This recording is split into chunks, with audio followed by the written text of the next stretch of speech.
Hey, good afternoon, class. This is Mr. VJ again, Quest for Success. I have with me today Mr. Travis Hood, and um, he's actually a Denham Springs High School graduate, LSU grad, and business major, former owner of several Minchie's franchises here in Denham Springs and the surrounding area, bass player for the Parish County Line, and currently one of the general managers or the general manager at Carter Plantation Golf Course out in Springfield, Louisiana. So, Travis, can you tell me a little bit about how you got interested in managing a golf course?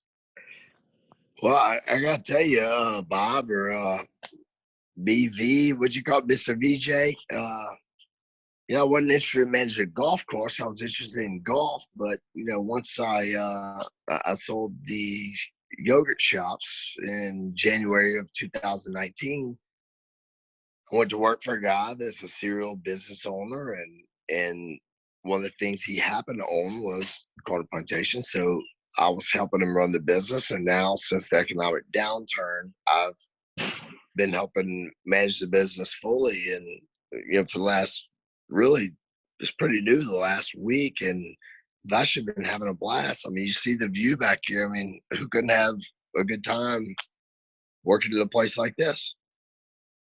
No doubt. So basically, what kind of your main I'm sorry, but I couldn't hear you. What's that? I said, what are your main responsibilities as a general manager there? Well, as a general manager, we have a great maintenance crew, and so keeping the golf course in good shape is that's taken care of already. I don't want that responsibility. I don't have that responsibility, but really is make sure that we have the staff here to take care of the place, the cart staff, the pro shop staff, all that. Taking inventory for all of our beverages and food and all that. And things are a little different right now with the economic downturn and the government regulations on food and beverages. So right now I'm making sure that the people that are touching anything that's going to be touched by any guest of ours is sanitized, and we're wearing gloves for everything. Like even our range balls, you normally go to a golf course, you grab a bag of range balls, they're out there. Right now, when we get our range balls and we clean them, we put on gloves and we put the balls into a bag and we literally dip them into a sanitizer solution with gloves on, and we put them out and no one touches them until the customer touches them. So things like that, just it right now is really, as a general manager, I'm in charge of all of it. But some of the weird things right now, because of what we're dealing with, is what I just kind of mentioned, a little different. A good deal. So basically, you just kind of giving me the rundown of actually what your typical day is, even involved with the turn down and all the other new nuances that go along with sanitize and everything else. So what would you say is one of the things you like most about your work? What I like most about it, and even before the social distancing and golf courses being one of the only things that people could do, even more than that, or before then, and even now, is just, I mean, people love to get outdoors and play golf. And so, as bad as they hate playing golf sometimes, like Mr. VJ does a little bit, people people like playing golf when it gets frustrating sometimes. But people get outside, they get to come enjoy time with their friends, and you get to meet all kinds of people. We have people come from 40, 50 miles away every single day and play, and just get it from all different walks of life. So getting to meet those people and network with them and build relationships that's probably the best thing that about being involved in the golf course. So with that being said, what's one of the least favorite things you like doing? My least favorite thing about being involved in the golf course is probably people, especially right now, that come to the golf course with a higher expectation of what kind of shape the course should be in than it actually is in. So people that come and they pay and they come and play 9 holes, they come in like the course is in terrible shape, which is not, and they want a rain check for 9 holes to be able to come back later. people have expectations that shouldn't be there. We're trying to stay open. We're doing everything we can, and then they come in and go, we don't like the place. We think we should be refunded half our money. So you got to deal with that everywhere. Everybody, restaurants, wait staff deals with it worse more than anyone. So that's probably one of the biggest downturns to it. You've kind of segue into the next thing is actually the problems you have to deal with. That sounds like a lot of different problems that you have to deal with. So how does your job affect your lifestyle? I mean, I don't think it's a 9 to 5 job because people play golf after work and also on the weekends. So how does that play into your expectations and lifestyle? Well, so because people have a different expectation, and it's probably good while y'all in 8th grade to understand when you're on salary, there's no such thing as what hours you're supposed to work. And I've dealt with this before, and I dealt with it when I had people on salary at the yogurt shops. Just because you're on salary doesn't mean that you work a set amount of hours. You might work a little more, you might work a little less one week. When you're on salary, the guy that's paying the salary he's under the assumption that there's a certain job that's going to get done no matter what. That's why I didn't pay you by the hour, right? So right now, I worked 90 hours last week. That's okay. I might have worked 30 hours the week before and 30 hours the week before that.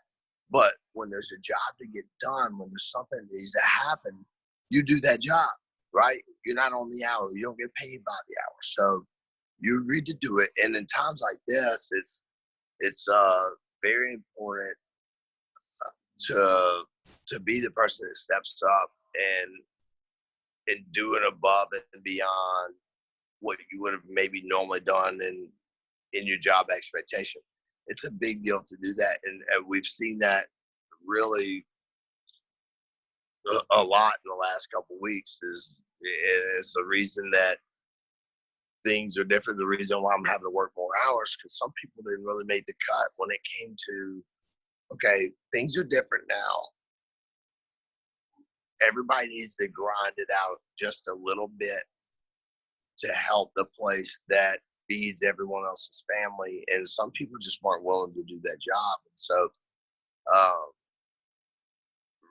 really, it's a big deal to me for people to understand that salary means you do what needs to be done. The guy that's paying the bills, the guy that's writing you check. When something like this happens, that's how you make it further up to the top. You just do what needs to be done.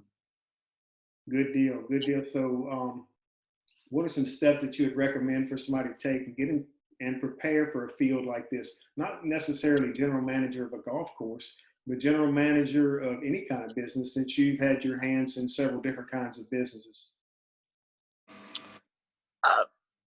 One step is to pay attention to your surroundings.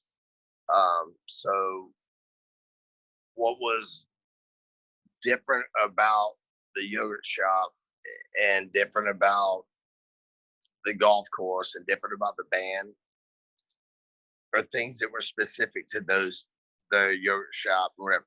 But when it came to business, a lot of the things were the same. Payroll still has to be paid. Bills have to be paid.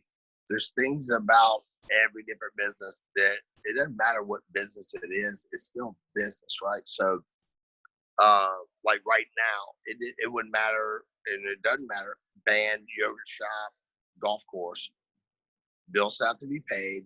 Payroll still has to be paid. You still have to take care of your people.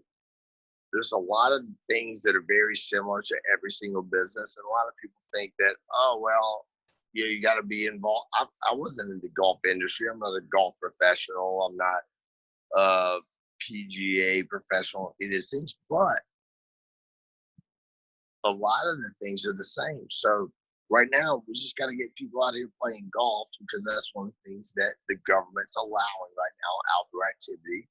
You got to be able to adapt to things. So number 2 is probably adapt to your situation, adapt to your surroundings. And number 3, which probably should have been number 1, is take care of your people. I mean, you have people that are helping run the business day to day that they have to be taken care of. So that's, I mean, it's a lot of the same between a lot of businesses. Yeah, so it sounds to me the integration of all the skills that you have from the business side, not from the product side. The business side model sounds like it's all basically the same, whether you're selling frozen yogurt or renting golf clubs and a place for a time to play golf. So basically, your undergraduate degree as a business major, and it sounds to me like that has been incorporated very well into your business and career. Absolutely. Absolutely. Good deal. So, what kind of salary can somebody expect at an entry level um, job like you're in, or in the business industry as a whole? Well, that depends.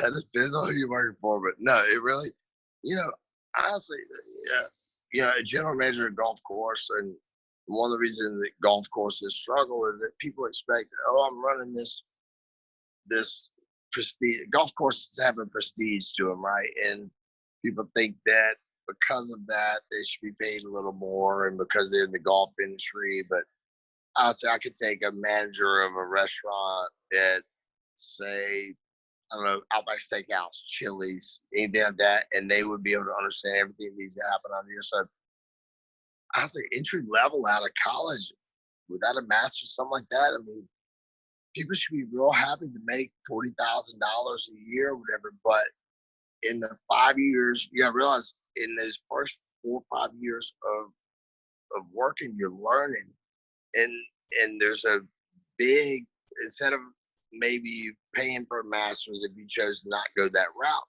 instead of paying for that, you actually get paid to work and learn from people that have done it a lot longer than you have. So, $40,000, $50,000 a year to start running a business, and being able to learn from all the mistakes other people have made. And I could tell you all the mistakes I've made, right?